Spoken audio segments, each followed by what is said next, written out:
இது வந்து முருகன் கோயிலில் உள்ள கொடி கம்பம் பார்த்துக்குங்க. சாமியை நீங்கள் வந்து செல்லுலே பார்த்துக்கலாம். சாமியை கும்பிட்டுக்குங்க எல்லாரும்.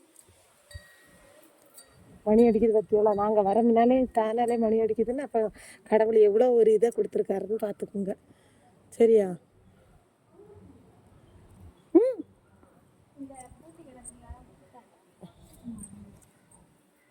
பூட்டி கிடக்கிற கோயிலை வந்து எப்போவுமே சுத்தக்கூடாதான் பார்த்துருங்க.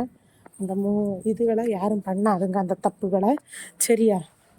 முருகன் கோயில் ரொம்ப இதாக்கும். அதுலேயும் பார்த்தீங்கன்னா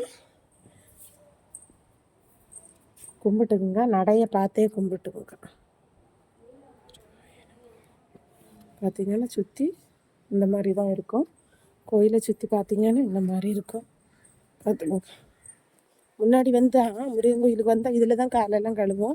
கோயிலுக்கே தண்ணி இதில் தான்.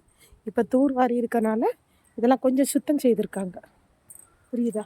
இந்த இடம் எல்லாம் கொஞ்சம் சுத்தம் செய்து வச்சுருக்காங்க முருகன் கோயிலை சுற்றி. இது அந்த காலத்தில் உள்ள பழமை வாய்ந்த கோயிலாக்கும். இது பார்த்திங்கன்னா சனீஸ்வரன் உங்களுக்கு தெரியும்ல, சனீஸ்வரனை. சரி, நம்ம மூடி இருக்க கோயிலை கும்பிடாதனால நம்ம வழியில் நின்று கும்பிட்டுக்கலாம்.